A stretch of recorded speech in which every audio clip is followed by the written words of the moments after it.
Salut les amis, j'espère que vous allez bien. J'espère que vous me voyez très bien aussi. Figurez-vous que je suis parti pour une petite balade post 18h, post couvre-feu.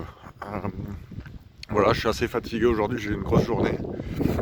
Et, euh, et voilà, je vous invite à vous aussi à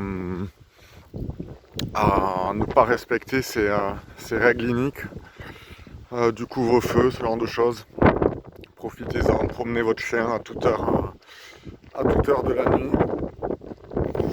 Et voilà, je voulais partager avec vous deux, trois choses qui me sont arrivées aujourd'hui dans mon travail. À quel point les gens font des choses en fait qu'ils ne souhaitent pas. Je vous parle ça par rapport à l'injection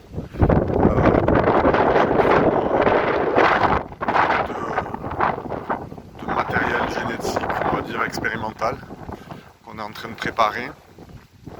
Et voilà, en passant, je tiens à dire que je me sers de YouTube, enfin, YouTube, c'est pas mon truc, mais je me sers sur eux pour faire passer des messages. Je me sers d'eux pour faire passer des messages, mais voilà. Mon objectif, c'est d'une certaine manière que ma chaîne comment dire, soit censurée, hein, tôt ou tard. Donc j'irai jusqu'à là. Ouais, désolé, je suis un peu fatigué ce soir, là, je vais pas trop philosopher. Mais je me disais que, je sais pas si vous voyez, hein, je suis dans une forêt, tout seul. Je vois un petit peu, mais bon. Et je me disais que, ouais, j'ai vu des gens, des personnes âgées. J'étais assez fasciné parce que, concernant l'injection, ces gens-là n'y croient pas, mais vont quand même le faire en fait. Ils disent que c'est n'importe quoi, qu'il y a peut-être des dangers. C'est expérimental, mais ils le font. Alors ils sont âgés, mais ils le font parce que leurs enfants, leurs petits-enfants le leur demandent. J'ai aussi discuté avec une dame qui me disait que voilà, elle se rendait compte de toute la supercherie de tout ça. Et c'est son petit-fils qui a un peu le cerveau lavé, on va dire, par la propagande massive qu'ils ont eu depuis un an, et qui lui a dit voilà, même sa petite fille de 5 ans lui a dit mamie, est-ce que tu vas faire le vaccin pour pas mourir. Vous voyez à quel point les esprits ont été lessivés. Et cette dame-là n'y croit pas, mais elle va le faire quand même. Voilà. Il y a beaucoup de vent, là. Un petit peu de vent, un peu plus il commence à pleuvoir. Et moi j'ai dit, mais attendez, mais est-ce que à un moment donné, à quel moment on a perdu ça en fait? Est-ce qu'on ne doit pas faire ce qu'on croit le plus profondément à l'intérieur? J'ai dit, vous, si vous aviez le choix, vous le feriez ou vous le feriez pas? Elle me dit, ben non, je le ferai pas. Mais bon, je le fais par rapport à la pression. Mais est-ce qu'elle mesure les conséquences enfin bon, est-ce qu'elle mesure les conséquences de cet acte, tout ce que ça peut faire au niveau des effets secondaires potentiels Mais bon, voilà, les gens le font quand même. Moi, je trouve ça assez incroyable, cette soumission, finalement.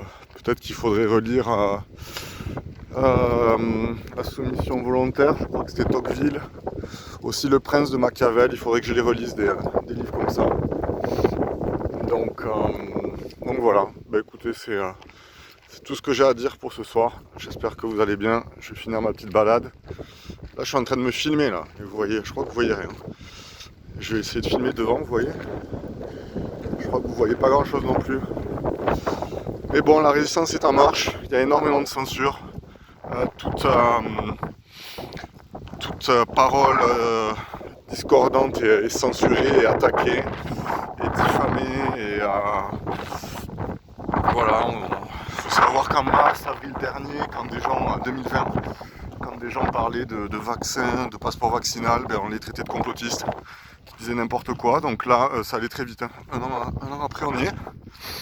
Et voilà, ça va être assez intéressant de voir comment ça se passe. Là aussi, on va voir les soignants, parce qu'apparemment, ils essaient de mettre la pression pour vacciner les personnes soignantes. Mais bon, il y en a plus de 1 sur 2 qui n'est pas du tout d'accord. Donc, en général, ils ne se laissent pas faire et ils vont pas se laisser faire. Donc, à mon avis, ça va pas se passer comme le souhaitent le gouvernement et ceux qui les dirigent. Donc voilà. Ben, écoutez, je ferai d'autres vidéos où je parlerai plus précisément de cette histoire d'injection. Voilà, tout ce que ça, tous les dangers. Mais bon, je pense que si vous voulez chercher l'information, vous la trouverez. Faut pas tortiller du cul pour chier droit. Voilà. Après, si des gens... Moi, je suis pas anti-vaccin en plus, hein, j'ai dit à la dame. Elle me dit, ah, vous êtes anti-vaccin. Donc ça sentait le terme qu'elle avait entendu sur BFM TV. D'ailleurs, non, je suis pas anti-vaccin. Ceux qui veulent se faire vacciner vont se faire vacciner. Je suis pro-liberté de choix. Donc voilà, ben, je vous invite à rejoindre des collectifs, à vous mettre en groupe réel. Parce qu'il y a de plus en plus de censure, hein, donc la guerre se gagnera pas sur internet, la guerre se gagnera pas sur YouTube, mais voilà, rejoignez du monde. Donc vous voyez un peu plus là. Salut. Allez, ben, je vous dis à bientôt les amis, et je vous dis pas restez chez vous, sauver des vies, parce que ça c'est un slogan qui a tué énormément de monde et qui continue à en tuer. Je vois le désespoir tous les jours. J'aurais tellement d'exemples que je vois tous les jours dans mon travail de mamies qui sont complètement désespérées, qui sont déprimées, qui vont à l'hôpital, des maux physiques suite à l'abandon de la vie sociale en fait, dans des résidences seniors, qui sont complètement déprimés, donc qui sont tués par les règles de l'État, qui présentent ça comme ils disent qu'ils veulent sauver les gens, mais donc c'est extrêmement pernicieux. L'État, les médias sont une bande de criminels, et j'espère qu'il y aura un jour un tribunal de Nuremberg pour juger tous ces gens-là. Donc ça se fera pas demain, parce que je pense qu'ils ont des capacités de nuisance encore extrêmement importantes. Vous voyez, après le noir vient la lumière. Ah, la lumière. Vous voyez, cette vidéo, c'est un symbole de ce qu'on vit. La lumière vient toujours après l'obscurité. Bye bye.